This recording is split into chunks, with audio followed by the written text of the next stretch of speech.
Welcome to my channel. ఈ రోజు నేను చెప్పబోయే topic GDP, NDP, NNP, GNP. So GDP అంటే ఏంటి? సపోజ్ ఇది ఒక కంట్రీ అనుకోండి.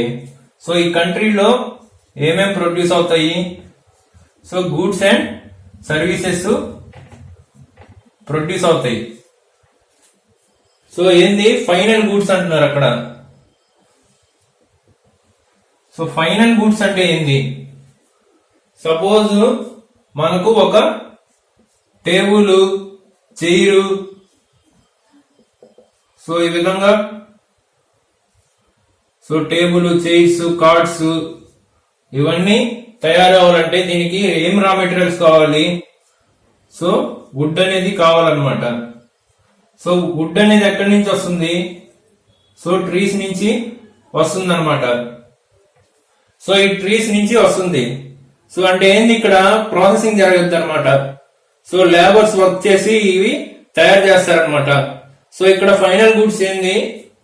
So final goods table, chairs, cards అనమాట. సో వీటి యొక్క వాల్యూని మనం క్యాల్కులేట్ చేయాలన్నమాట. వీటి యొక్క మార్కెట్ వాల్యూని మనం ఏ టర్మ్స్ లో క్యాల్కులేట్ చేయాలి? మనీ టర్మ్స్ లో క్యాల్కులేట్ చేయాలి.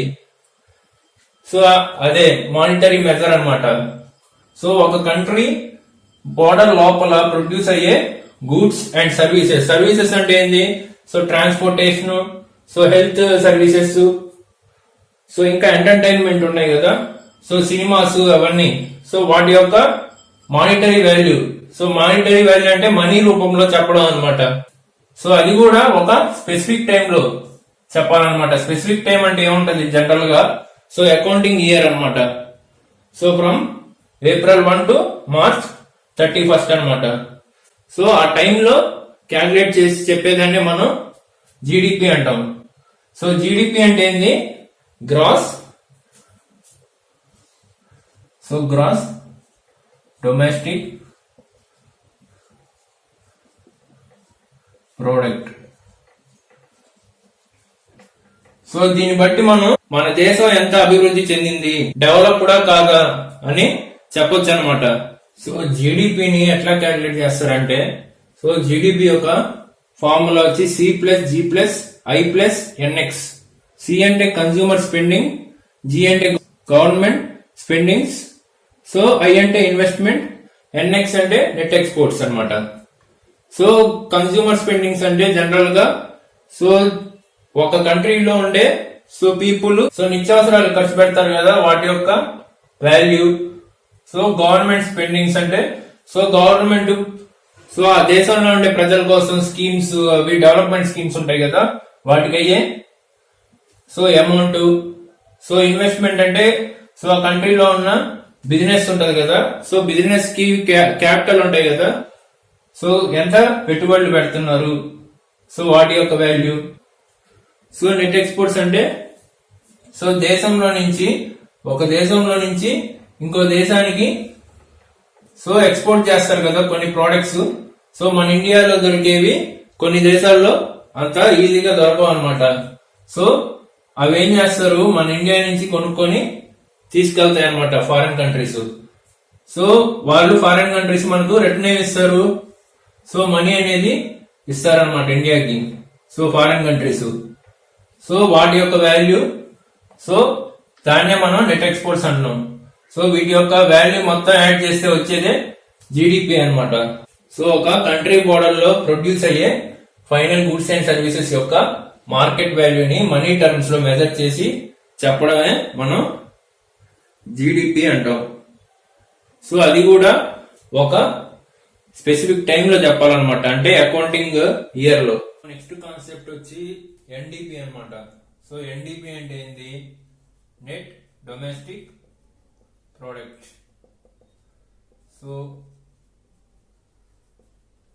సో నెట్ డొమెస్టిక్ ప్రోడక్ట్ గురించి తెలుసుకునే ముందు సో డిప్రిసియేషన్ అంటే ఏంది? సో డిప్రిసియేషన్ అంటే ఏంది?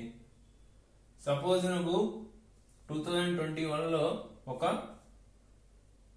సెల్ ఫోన్ కానీ, సో ఏదైనా ల్యాప్టాప్, సో సెల్ ఫోన్ అవ్వచ్చు, ఏదైనా మీ సో ల్యాప్టాప్ కానీ, సో ఒక బైక్ కానీ ఏదో ఒకటి అనుకోండి.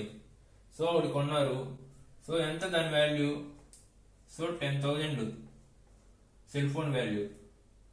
సో ఈ 10,000 అనేది సో ఏ ఇయర్ వాల్యూ 2021లో నువ్వు సెల్ ఫోన్ కొన్నప్పుడు దాని యొక్క వాల్యూ అనమాట. సో కొన్నేళ్లు గడిచాయి అనమాట, ఒక 4 years అయింది. సో ప్లస్ 4 years అయింది. సో 2025లో సో దాని యొక్క వాల్యూ 5,000. సో ఎందుకు 5,000? సో ఇక్కడ వేరియంట్ ఏది జరిగింది అనమాట. సో నువ్వు బాగా దాన్ని వాడేవు. సో వాడినప్పుడు మొబైల్ యొక్క వాల్యూ అనేది తగ్గిపోతుంది అనమాట. సో మనం 2021లో ఎంత ఫ్రెష్ గా ఉందో సో అట్లానే 2025లో ఉండదు అనమాట. సో దానికి సమ్ ప్రాబ్లమ్స్ రావచ్చు, ఏదైనా అవ్వచ్చు. సో స్లో అవ్వచ్చు మొబైల్స్. సో దానికోసం నువ్వు ఒకవేళ ఆ సెల్ ఫోన్ మార్కెట్ లో అమ్మాలంటే దాని యొక్క వాల్యూ అప్పుడు ఎంత ఉంటుంది? సో 5,000 అవుతుంది అనమాట. సో ఇక్కడ అసెట్ యొక్క వాల్యూ అనేది తగ్గిపోతుంది కాబట్టి సో దాన్నే మనం డిప్రిసియేషన్ అంటాం. సో ఈ డిప్రిసియేషన్ ని కానీ మనం జీడిపిలో నుంచి డిడక్ట్ చేస్తే సో జీడిపిలో నుంచి డిడక్ట్ చేస్తే వచ్చేదే మనకు ఎన్డిపి అనమాట. జీడిపి అంటే ఆల్రెడీ చెప్పుకున్నా, జీడిపి అంటే ఏంది? Gross domestic product. దీనిలో నుంచి డిప్రిసియేషన్ తీసేస్తే దేని యొక్క డిప్రిసియేషన్? సో కంట్రీ యొక్క క్యాపిటల్ గూడ్స్ అనమాట. సో దేశంలో చాలా వ్యాపారాలు ఉంటాయి అనమాట. సో ఇప్పుడు క్యాపిటల్ గూడ్స్ అంటే ఏంది? సో క్యాపిటల్ గూడ్స్ అంటే ఏంది? సో ఇప్పుడు ఒక బిజినెస్ చేయాలి అనుకుంటున్నాము. సో బిజినెస్ చేయాలనుకుంటున్నాం. సపోజ్ నేను ఇందాక ఏమని చెప్పాను? చైర్స్.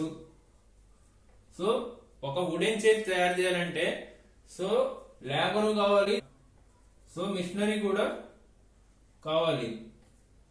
సో అంటే కటింగ్ చేసేదానికి టూల్స్ కావాలి. సో ఇంకా దానికి సంబంధించిన మిషనరీ చాలా కావాల్సి వస్తుంది అనమాట. ఓన్లీ లేబర్స్ తో అవదనమాట, వాళ్ళ చేతులతో చేయలేరు కదా వుడెన్ చైర్స్ గానీ కార్డ్స్ గానీ అవన్నీ. సో దానికి సంబంధించిన మిషనరీ కావాలన్నమాట. మిషనరీ ఏదైతే ఉంటుందో దాన్నే మనం క్యాపిటల్ గూడ్స్ అంటాం. సో ఒక వస్తువు తయారు చేసేదానికి, ఒక గూడ్ ప్రొడ్యూస్ చేసేదానికి ఉపయోగించే గూడ్స్ నే మనం క్యాపిటల్ గూడ్స్ అంటాం. సో అంటే చైర్స్ తయారు చేసేదానికి సంబంధించిన మిషనరీ టూల్స్ ఉంటాయి కదా, వాటినే మనం క్యాపిటల్ గూడ్స్ అంటాం. సో వీటి యొక్క వాల్యూ టైం గడిచే కొద్దీ ఏమవుద్ది? సో వాడి సో ఇలా వాళ్ళు ఒక సంవత్సరంలో చాలా చైర్స్, చాలా మంచాలు, చాలా టేబుల్స్ తయారు చేస్తూ ఉంటారు. సో ఈ మిషనరీ ఉపయోగించుకొని సో ఈ మిషనరీ వాడి ఏమవుద్ది? వేరియంట్ ఎయిర్ వల్ల సో దీని యొక్క వాల్యూ తగ్గిపోతుంది అనమాట.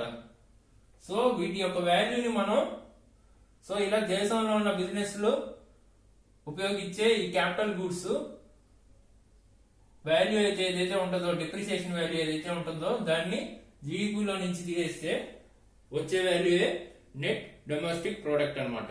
సో నెక్స్ట్ వన్ వచ్చి gross national product, GNP short cut. So ఇక్కడ జిఎన్పి అంటే సో కంట్రీలో ప్రొడ్యూస్ అవుతున్న గూడ్స్ అండ్ సర్వీసెస్ యొక్క వాల్యూ అన్నమాట. ఎవరు ప్రొడ్యూస్ చేస్తున్నారు? సో కంట్రీ యొక్క సిటిజన్. సో ఇప్పుడు ఇండియన్ సిటిజన్స్ ప్రొడ్యూస్ చేసే గూడ్స్ అండ్ సర్వీసెస్ అమౌంట్ మాత్రమే మనం ఇక్కడ జిఎన్పిలో కన్సిడర్ చేస్తాం అనమాట.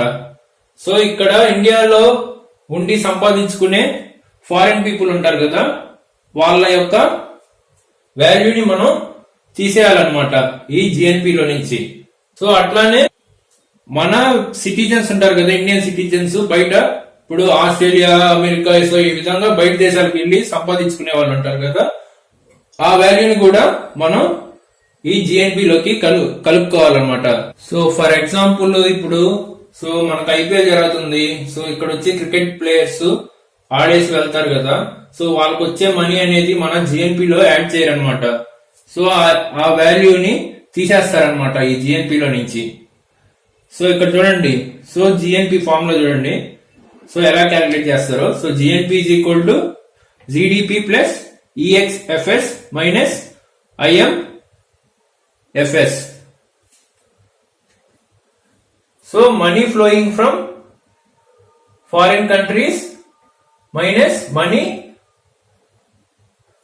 ఫ్లోయింగ్ టు ఫారిన్ కంట్రీస్ అన్నమాట ఐఎంఎఫ్ఎస్ అంటే.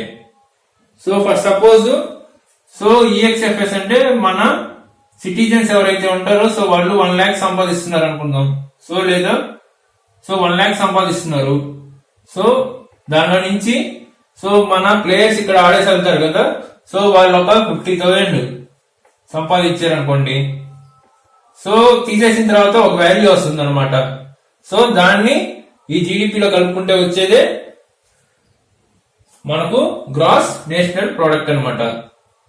సో ఈ జీడిపిలో ఏంటంటే ఏ సిటిజన్ అని చూడరు అనమాట. ఓన్లీ బార్డర్స్ లో ప్రొడ్యూస్ అయ్యే goods and final goods and services యొక్క వాల్యూని క్యాల్కులేట్ చేసి సో ఒక టైం పీరియడ్ లో మనీ టర్మ్స్ లో చెప్తే దాన్ని జీడిపి అంటున్నాం. సో కానీ ఈ జిఎన్పిలో ఏంది, సో గ్రాస్ నేషనల్ ప్రొడక్ట్ లో సో ఇక్కడ దేశం యొక్క పౌరులు ఉంటారు కదా, వాళ్ళు సంపాదించే మనీ మాత్రమే సో ఈ జీడిపిలో యాడ్ చేస్తారు.